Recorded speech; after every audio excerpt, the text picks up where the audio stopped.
Bismillahirrahmanirrahim. Assalamualaikum warahmatullahi wabarakatuh. Alhamdulillahirrahmanirrahim. Pada kesempatan kali ini kembali lagi dengan saya Afifah Syakilah. Di sini saya akan sedikit menjelaskan mengenai agama dan budaya. Minggu yang lalu kita sudah membahas tentang psikologi agama dan sekarang kita lanjutkan yaitu agama dan budaya.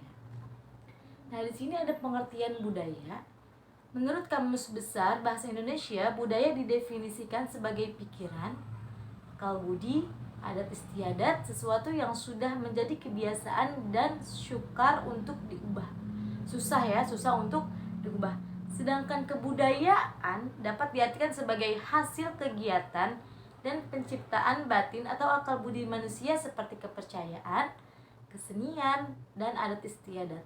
Keseluruhan pengetahuan manusia sebagai makhluk sosial yang digunakan untuk memahami lingkungan serta pengalamannya dan yang menjadi pedoman tingkah lakunya itu adalah kebudayaan. Nah, jadi di sini menurut KBBI, kebudayaan itu kalau budaya itu adalah sebuah pemikiran sebuah pikiran atau akal budi atau adat istiadat aja. Tapi kalau misalnya kebudayaan, nah ini lebih lengkap ya. Ini kan tadi budaya itu kan pikiran.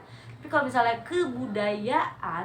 kebudayaan itu adalah hasil kegiatan atau penciptaan akal budi manusia. Nah, kayak gitu kan, seperti kepercayaan, kesenian, itu setiap agama pasti berbeda-beda.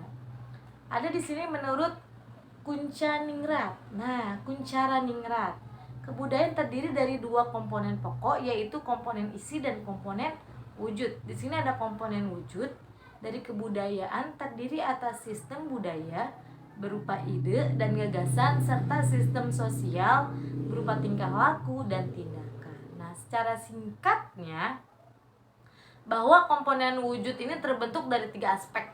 Nah, ini jadi menurut Kuncaraningrat ya. Jadi komponen wujud ini terbentuk dari 3 aspek. Apa aja 3 aspek ini? Yaitu yang pertama ide, gagasan, dan tingkah laku. Adapun komponen ini terdiri dari 7 unsur universal, yaitu bahasa, sistem, teknologi, sistem ekonomi, organisasi sosial, ilmu pengetahuan, agama, dan kesenian ya. Nah, ketujuh unsur ini saling berkolaborasi dalam penyusunan terbentuknya komponen isi. Ini menurut Kuncaraningrat. Nah, di sini ada lagi nih menurut Goodenough, bahwa budaya adalah hal-hal yang perlu diketahui dan dipercayai oleh seseorang agar ia dapat bertingkah laku dengan cara yang diterima dalam komponen masyarakatnya. Nah, ini jadi menurut Goodenough ini, bahwa budaya itu adalah hal-hal yang perlu diketahui, yang perlu dipercayai oleh seseorang agar ia dapat bertingkah laku dengan cara yang berterima dalam kelompok masyarakatnya.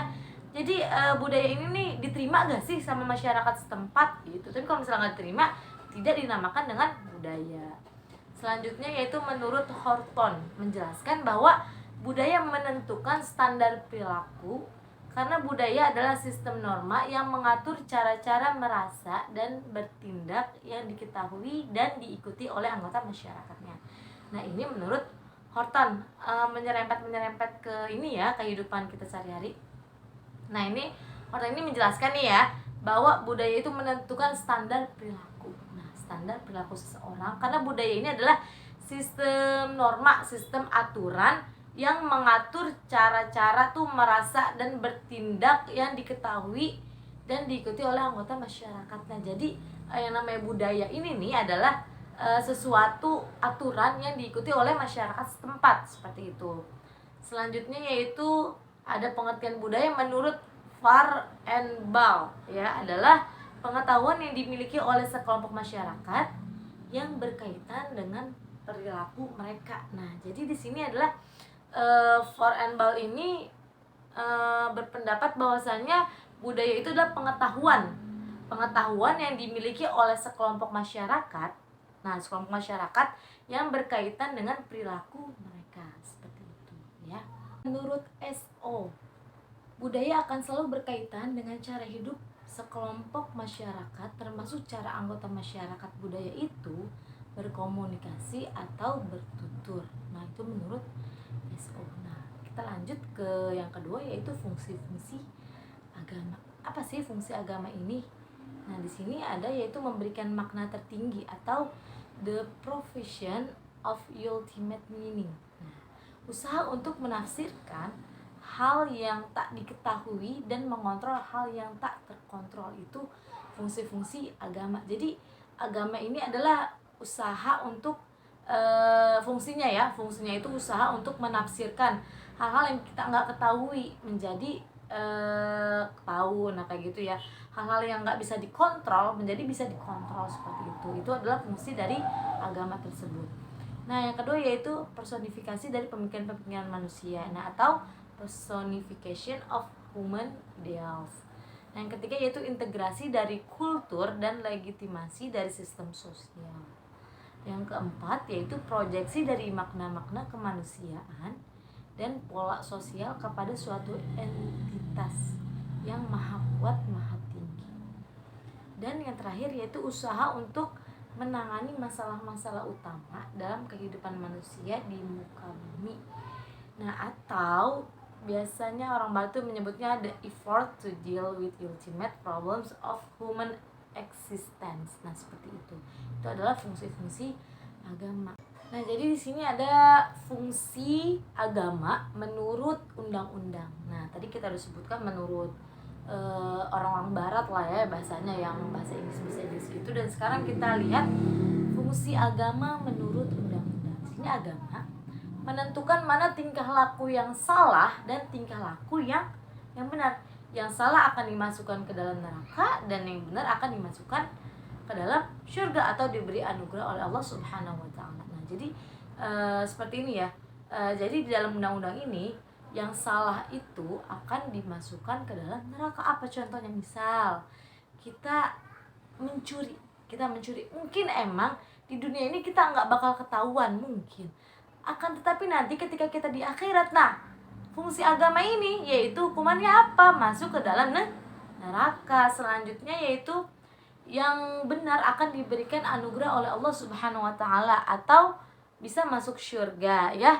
Jadi ketika kita menolong orang lain, kita rajin bersedekah, kita menolong fakir miskin dan lain sebagainya, kita melakukan suatu hal yang baik yang bisa membantu orang lain, itu kita akan diberikan anugerah atau kita akan diberikan rahmat. Atau nanti mungkin kita nggak akan dibalas di dunia, tapi insya Allah nanti kita akan dibalas di akhirat, yaitu apa? Berbentuk surga. Seperti itu. Ini adalah fungsi agama. Nah, selanjutnya apa? Agama telah menjadi undang-undang yang mengatur tingkah laku manusia. Ada ya di dalam undang-undang yang mengatur tentang tingkah laku manusia. Sang Maha Kuasa selalu menjaga dan memperhatikan umatnya, mengadili mereka dalam satu mahkamah muktamad di akhirat. Yang berdosa masuk penjara neraka, yang benar masuk ke dalam taman surga. Itu yang tadi telah dijelaskan bahwasanya ketika kita melakukan suatu hal yang baik, ketika kita mau menolong orang lain, ketika kita mau beramal soleh, insya Allah kita akan diberikan balasan oleh Allah berupa apa? Yaitu taman-taman surga. Nah, dan sebaliknya ketika kita melakukan suatu yang jahat, ketika kita nyolong, mencuri, menjahati orang lain, julid dan lain sebagainya, nah itu apa balasannya?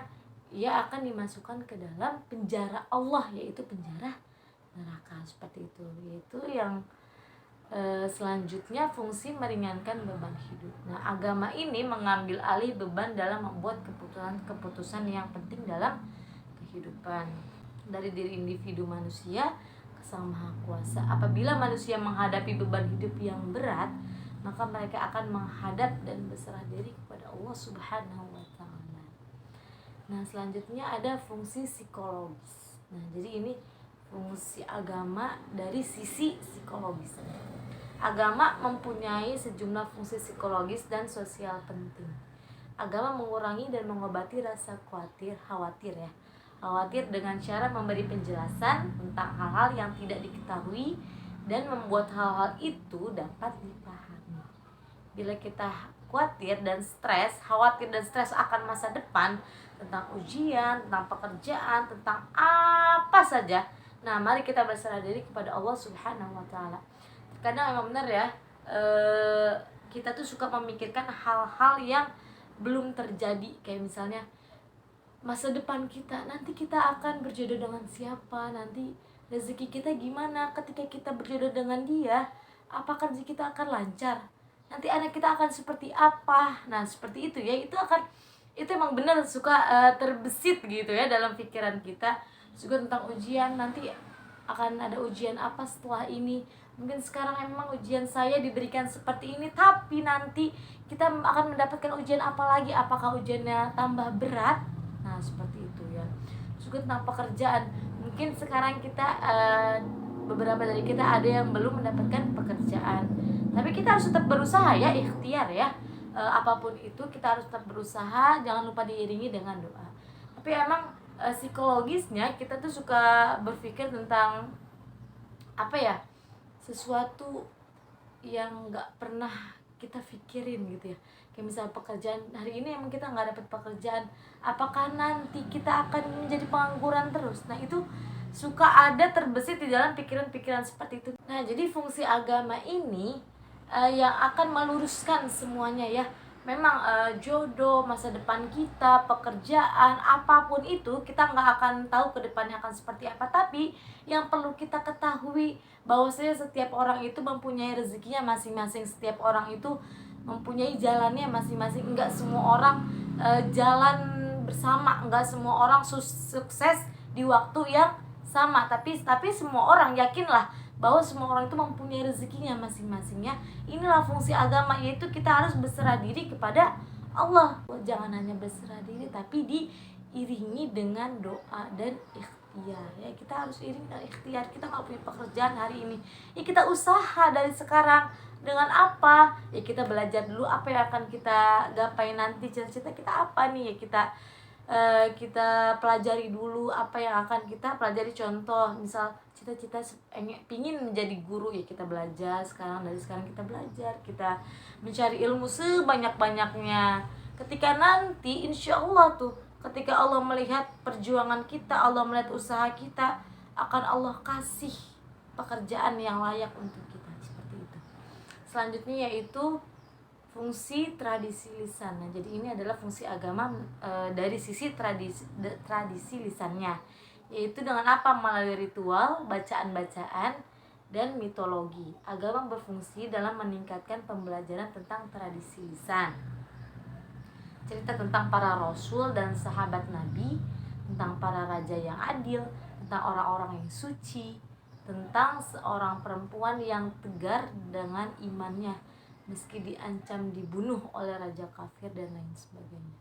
Nah, ini adalah fungsi agama dari sisi tradisi lisan. Banyak sekali ya cerita-cerita para rasul, para sahabat, tentang raja yang adil, tentang Firaun yang serakah dengan hartanya.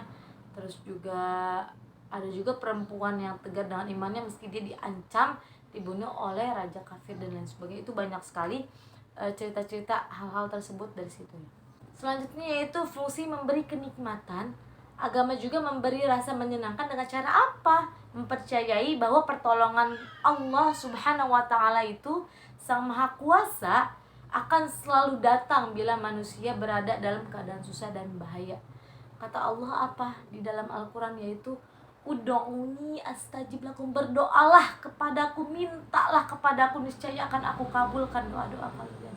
Nah, seperti itu ya. Jadi ketika kita sedang susah, percayalah bahwasanya setiap kesusahan, setiap kesukaran itu pasti akan Allah berikan kemudahan, itu akan Allah berikan jalan. Seperti itu ya, seperti disebutkan dalam firman Allah Quran surah Al-Insyirah, yaitu Inna ma'al usri yusra, sesungguhnya setiap kesusahan itu pasti ada kemudahan. Seperti itu. Selanjutnya yaitu fungsi menjaga solidaritas.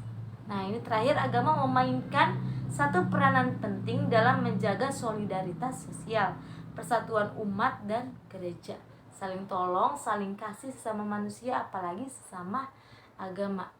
ini agama aja mengatur tentang tata cara saling tolong menolong ya, saling kasih mengasihi. Walaupun beda agama, kita harus saling tolong menolong. Itu trik kemanusiaan kita aja ya. Jadi nggak usah kita berpikir oh dia mah agamanya beda sama kita, dia mah agamanya Buddha, ngapain kita tolongin, enggak seperti itu ya. Tapi agama Islam itu mengajarkan kita harus saling menolong ke siapapun itu. Nah seperti itu adalah persatuan umat. Nah seperti itu ya. Tapi tidak dengan ibadah ya, beda lain hal dengan ibadah. Jangan ketika orang ibadah di gereja kita ikut beribadah ke gereja hanya karena menghargai, itu tidak diperbolehkan seperti itu. Yang selanjutnya yaitu ada agama dan perilaku budaya. Bagaimana perilaku orang beragama tidak lepas dari nilai-nilai budaya setempat. Nah, ini pertanyaan ya. Agama adalah simbol yang melambangkan nilai ketaatan kepada Tuhan. Kebudayaan juga mengandung nilai dan simbol supaya manusia bisa hidup di dalamnya. Agama memerlukan sistem simbol, dengan kata lain agama itu memerlukan kebudayaan agama. Nah, agama adalah sesuatu yang final atau universal, abadi dan tidak mengenal perubahan, sedangkan kebudayaan itu bersifat partikular, relatif dan temporer. Seperti itu. Agama tanpa kebudayaan memang dapat berkembang secara agama pribadi. Tetapi tanpa kebudayaan agama sebagai kolektivitas tidak akan mendapatkan tempat. Nah, Islam merespon budaya lokal, adat atau tradisi dimanapun dan kapanpun, dan membuka diri untuk menerima budaya lokal, adat atau tradisi sepanjang budaya lokal, adat atau tradisi tersebut tidak bertentangan dengan spirit nas Al-Quran dan Sunnah. Jadi yang namanya kebudayaan itu jangan sampai melenceng, jangan sampai keluar dari Sunnah dan dalil-dalil Al-Quran, seperti itu.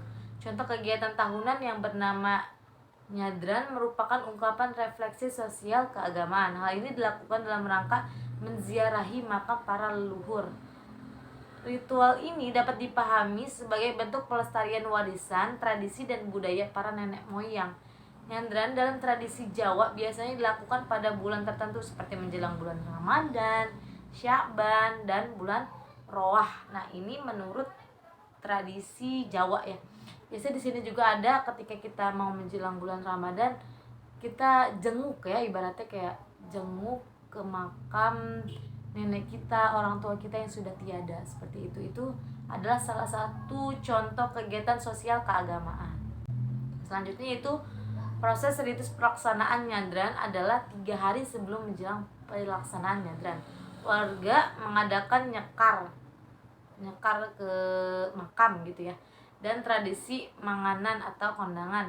Nyekar sebagai salah satu bentuk tradisi ziarah kubur dengan membawa bunga kemudian ditaburkan pada makam yang ditujukan kepada nenek moyang dan arwah leluhur kita. Nah, ziarah makam satu dari sekian tradisi yang hidup dan berkembang dalam masyarakat Jawa. Nah, ini buat orang-orang Jawa biasanya 3 hari sebelum bulan Ramadan dia datang ke pemakaman, nyekar gitu ya, bawa nenteng-nenteng bunga gitu, terus ditaburin di atas kuburan-kuburan kayak gitu. Nah, selanjutnya tradisi nyekar ini atau ziarah kubur ini ditujukan kepada pepundian masyarakat atau leluhur kita gitu. Dalam melakukan ziarah kubur, masyarakat membawa sesaji dan pelengkap ya. Setelah ritual ziarah kubur dilanjutkan dengan kondangan di kompleks makam, seperti itu. Itu adalah tradisi yang ada di Jawa. Selanjutnya, dampak tradisinya dan ini dapat dirasakan oleh masyarakat sebagai wujud balas jasa atas pengorbanan leluhur yang sudah mendidik, membiayai ketika anak-anak hingga menjadi orang sukses. Pelestarian tradisi nyadran ini merupakan wujud pelestarian budaya adiluhung peninggalan nenek moyang. Terdapat sejumlah kearifan dalam prosesi tradisi nyadran yang sangat relevan dengan konteks kekinian. Nah, jadi dampak tradisi ini sangat dirasakan oleh masyarakat sekitar ya, bahwasanya mereka berpendapat, orang-orang Jawa itu berpendapat bahwa ketika dia nyekar, ketika dia datang ke makam itu adalah sebagai wujud terima kasih atas jasa-jasa yang telah dilakukan oleh para leluhur kita, yang telah mendidik kita, yang telah membiayai kita sehingga sekarang kita bisa menjadi manusia yang sukses, yang bisa dihargai oleh orang lain. Seperti itu adalah tradisi yang ada di Jawa. Nah, lebih dari itu, nyadran ini menjelma sebagai ajang silaturahmi, wahana perekat sosial, sarana membangun jati diri bangsa, rasa kebangsaan dan nasionalisme. Saat pelaksanaan nyadran, kelompok-kelompok keluarga atau terah tertentu tidak terasa terkotak-kotak dalam status sosial, kelas, agama, golongan, partai, politik, dan sebagainya. Yang keempat yaitu ada 3 kategori fungsi adaptasi tradisi. Di sini yang pertama, kepercayaan tersebut memuaskan kebutuhan dasar, harapan, dan emosi. Kemudian kepercayaan pada Allah dan kekuatan lain membuat seseorang berharap pada keajaiban ketika menghadapi ancaman kehidupan dan kegagalan. Kehidupan setelah mati membebaskan kecemasan terhadap prospek kematian seseorang dan kematian orang yang dicintai. Kepercayaan terhadap keberuntungan akan membantu seseorang menghadapi resiko kegagalan dan keberhasilan. Yang kedua yaitu kepercayaan tersebut dan ritual yang dilakukan secara bersama meningkatkan kohesivitas kelompok pada level yang dalam. Maka kepercayaan pada Tuhan meningkatkan pada pengikutnya pada mistik dan identitas umum. Kita anak Tuhan. Nah, itu di agama mana ada seperti itu ya. Kepercayaan tersebut meningkatkan pemahaman yang tidak jelas individu dan pengalaman hidup yang problematik dengan memberikan penjelasan, kerangka evaluasi, dan atribut sebab akibat. Selanjutnya, agama dan budaya adalah sebuah aspek dalam kehidupan manusia yang membentuk perilaku manusia tersebut. Meskipun budaya adalah hasil dari konstruksi kognitif manusia itu sendiri. Kognitif itu apa sih? Pengetahuan ya. Jadi hasil dari konstruksi pengetahuan manusia itu sendiri. Agama dan budaya sangat besar pengaruhnya terhadap manusia. Perbedaan perilaku dan biasa penilaian karena berbagai bentuk agama dan budaya dapat membuat pada diri kita masing-masing untuk lebih toleransi pada orang lain. Diharapkan juga akan menurunkan konflik interpersonal. Seperti itu. Perilaku agama dan budaya adalah hal yang akan terus ada karena memang itu keterbatasan manusia dalam menilai dunianya. Tetapi yang perlu diantisipasi adalah bagaimana perbedaan itu bermanfaat. Nah, menjadikan perbedaan itu berjalan bersama untuk kesejahteraan bersama.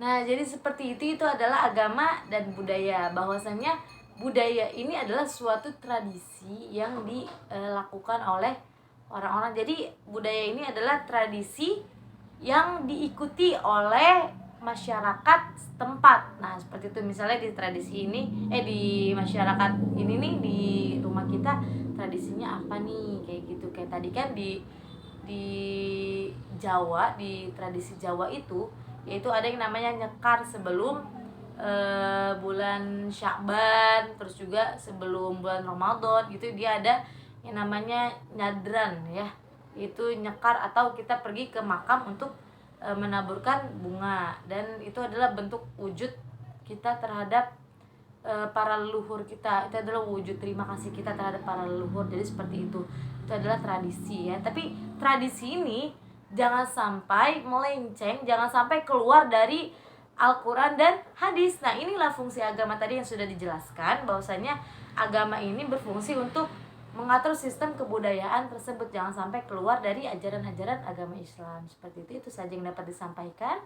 Kurang lebihnya mohon maaf. Terima kasih.